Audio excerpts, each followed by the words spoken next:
నమస్తే. మీర్పేటకి చెందిన rowdy sheeter Suri హత్య కేసు వెనుకతల ఎలాంటి నిజాలున్నాయి? ఎవరు హత్య చేశారు? అసలు ఎన్నాళ్లుగా ఆయన రౌడీ షీటర్‌గా అక్కడ చలామణి అవుతూ ఉన్నాడు. ఏమైనా పర్సనల్ ఇష్యూసా? లేకపోతే ఇంకా ఏదైనా కథనం ఉందా దీని వెనుకతల? సో, ఇదైతే మనం చర్చిద్దాం. సీనియర్ జర్నలిస్ట్ దాము బాలాజీ గారితో. సార్ నమస్తే సార్. నమస్తే అండి. సార్ ఇప్పటికి గూడా మన హైదరాబాద్‌లో అనేక నగరాల్లోని రౌడీ షీటర్స్ అదైతే జరుగుతా ఉంది. వాళ్ళ అడ్డాలైతే కొన్నుంటాయి. మీర్పేట అనేది మనకు తరచూ వినిపిస్తూనే ఉంటుంది. యాహ్! సో, ఈ సూరి ఎప్పటినుంచి అక్కడ రౌడీ షీటర్‌గా చలామణి అవుతూ ఉన్నాడు? అసలు ఆయన్ని హత్య చేయడానికి ఎలాంటి కారణాలు బలమైనవి ఉండుండొచ్చు? యాహ్! నిన్న సూరి అనే ఒక రౌడీ షీటర్‌ని చంపడం కలకలం రేపింది. ఎందుకంటే హైదరాబాద్‌లో ఈ మధ్య హత్యలు రకరకాల పద్ధతుల్లో పెరుగుతూనే ఉన్నాయి. ఇది కొద్దిగా వెండెట్టా స్టోరీ అని చెప్పొచ్చు. అంటే రివెంజ్ స్టోరీ. ఇది బాగా సినిమాటిక్‌గా కూడా ఉంది. హత్య జరిగిన పద్ధతి గాని, అంతకుముందు ఇతను హత్యలు చేసిన వ్యవహారం గాని అన్నీ కూడా సినిమాటిక్‌గా ఉన్నాయి. Okay. Pure in its form with grace made noble.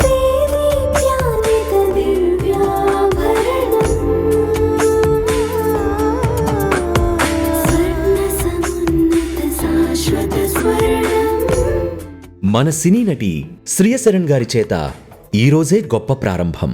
ఇప్పుడు యేస్రావు నగర్ మరియు పంజాగుట్టలో మందిర premium silver jewellery by Manepalli. So దీంట్లో అసలు సూరి ఎవడు, ఇతన్ని చంపింది ఎవరు, ఏ పద్ధతిలో చంపారు, ఎందుకు చంపారు, పోలీస్ ఇన్వెస్టిగేషన్లో ఇప్పటివరకు ఏం విషయాలు తెలిసాయి అనేది చూద్దాం.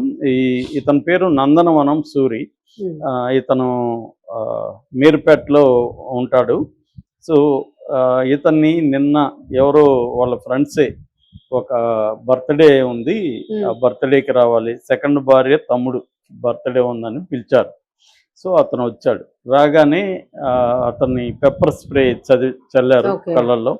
చల్లి అతను కళ్ళంతా మండుతూ ఉన్నప్పుడు ఏం చేయలేని పరిస్థితిలో చాలా వేగంగా వచ్చి ఒక 5-6 మంది వచ్చి కత్తులతో దాడి చేసి పొడి చేశారు. అతను స్పాట్ డెడ్. ఆ తర్వాత పోలీసులు వచ్చి అతన్ని ఉస్మానియా హాస్పిటల్కి తీసుకెళ్లారు, కానీ ఆల్రెడీ చనిపోయాడు అతను. సో పోలీస్ ఇన్వెస్టిగేషన్లో తేలింది ఏంటంటే ఇతన్ని చంపిన వ్యక్తి అప్రోజ్ అనే వ్యక్తి. అప్రోజ్ ఇతని పేరు సూరి. ఈ అప్రోజ్ ఎవరంటే ఇతని భార్య యాక్చువల్గా ఒక ముస్లింని పెళ్లి చేసుకున్నాడు. ఎవరు? ఈ సూరి. ఇంతకుముందు ఇతను బేసిక్గా రౌడీ షీటరు, అనేక క్రైమ్స్ చేస్తుంటాడు, హత్యల్లో కూడా నిందితుడు. ఈ భార్య ముస్లింని పెళ్లి చేసుకున్నాడు. వీళ్ళిద్దరి మధ్య గొడవలు మొదలైనవి. ఈ గొడవల్లో భార్యను చంపేశాడు. ఆ తర్వాత వాళ్ళ బ్రదరు మొహమ్మద్ సల్మాన్, అతను వీడి మీద గొడవలు వేసుకున్నాడు. మా చెల్లి నువ్వే చంపేస్తావు అది ఇది గొడవలు వేసుకున్నాడు. అతన్ని కూడా చంపేశాడు. చంపేసి జైలుకి వెళ్ళాడు. జైల్లో కొంత రోజులు ఉన్నారు, మళ్ళీ బయటకు వచ్చారు, మళ్ళీ గొడవలు జరుగుతున్నాయి. ఈ నేపథ్యంలో ఇతన్ని రౌడీ షీటర్గా పెట్టారు. పెట్టి కొంతమంది రౌడీ షీటర్లని మన నగర బహిష్కరణ చేస్తుంటారు. అలాగే ఇతన్ని కొన్ని నెలలకు ముందే నగర బహిష్కరణ చేశారు. యాక్చువల్గా ఇతను హైదరాబాద్కి రాకూడదు. ఇక్కడ పోలీసుల వైఫల్యం క్లియర్గా కనబడుతుంది. ఎందుకంటే పోలీసులు ఇలా నగర బహిష్కరణ పేపర్లో ఏదో చేసినట్టుగా చేస్తున్నారు తప్ప రియల్గా అతను హైదరాబాద్లో ఉన్నాడా బయట ఉన్నాడా అని చెక్ చేసే ఒక మానిటరింగ్ మెకానిజం అనేది వీళ్ళు చేయట్లేదు. మామూలుగా అయితే మనకి ఆ మధ్య కూడా పెరోల్ నుంచి బయట వచ్చి మళ్ళీ చేసి చంపేసిపోయిన వాళ్ళని చూసాము. మొన్న కూడా పోలీసు అక్కడ 6 మందిని చంపాడు. అక్కడ కూడా క్లియర్గా పోలీసుల వైఫల్యం కనబడుతుంది. అంటే ఇలాగ జైలు నుంచి బయటకు వచ్చిన వాళ్ళు లేదా నగర బహిష్కరణ చేసిన వాళ్ళని మామూలుగా అయితే అమెరికా లాంటి దీంట్లో వాళ్ళకు ఒక కడియం లాంటిది వేస్తారనమాట. ఎలక్ట్రానిక్ దాంతో మానిటర్ చేస్తుంటారు. జిపిఎస్ ఉంటుంది, దాన్ని విప్పలేరు అనమాట. అలాగా మానిటర్ చేస్తుంటాడు. 24 hours వాడు ఎక్కడికి పోయినా లొకేషన్ ఇక్కడ చూపిస్తూ ఉంటుంది. సో జనరల్గా అబ్జర్వేషన్లో ఉంచుతారు. లొకేషన్ వాళ్ళ విత్ ఇన్ ద లిమిట్స్లో ఉన్నాడా లేదా. అలాగే ఇతను హైదరాబాద్కి రాకూడదు అనుకున్నప్పుడు హైదరాబాద్కి వచ్చాడా లేదా అన్న మెకానిజం లేదు. సో అందుకని ఇతను ఇక్కడికి రాగలిగి దీన్నంతా వీళ్ళు అతన్ని ట్రాక్ చేస్తున్నారు, ఈ బ్యాచ్. సో ఈ సల్మాన్ని చంపినాక సల్మాన్ వాళ్ళ బ్రదరే ఇప్పుడు అప్రోచ్. సో తన సిస్టర్ని చంపాడు, బ్రదర్ని చంపాడు. కాబట్టి ఇతను రివెంజ్ దీంట్లోకి వెళ్ళాడు. వెళ్ళి ఈ అప్రోచ్కి కూడా కొంత క్రిమినల్ బ్యాక్గ్రౌండ్ ఉంది. సో దాంతో ఇతను ఏం చేశాడంటే వీడు పెద్ద క్రిమినల్ కాబట్టి సూర్య అనేవాడు, వీడిని మామూలుగా అయితే మనం చంపడం కష్టము, ఒక ప్లాన్ వేసి వీడిని చేయాలి అని చెప్పి వీళ్ళు ఏం చేశారంటే ఒక ప్లాన్ వేసుకున్నారు. వాళ్ళ ఫ్రెండ్స్ని ఎవరిని పట్టుకొని జనరల్ గా ఈ రౌడీ కేసుల్లో ఫ్రెండ్స్ నే ఉపయోగిస్తుంటారు. అవును. నాకు తెలిసి కూడా ఆ మధ్య బెంగళూరులో ఇలాగే ఒక ఫ్రెండ్ ని రియల్ ఎస్టేట్ గొడవలు ఫ్రెండ్ ని ఉపయోగించుకుని ఫ్రెండ్ బైక్ లోనే తను వెళ్ళడం ఎక్కడో చిన్న ఇది ఉందిరా ల్యాండ్ ఇష్యూ ఉందిరా అని చెప్పి తీసుకెళ్ళి అక్కడ వదిలేశాడు వాడిని. ఒక 4 గోడల మధ్య వదిలేశాడు. వీళ్ళు వచ్చి అటాక్ చేసి అతను పారిపోలేని పరిస్థితిలో చంపేశారు.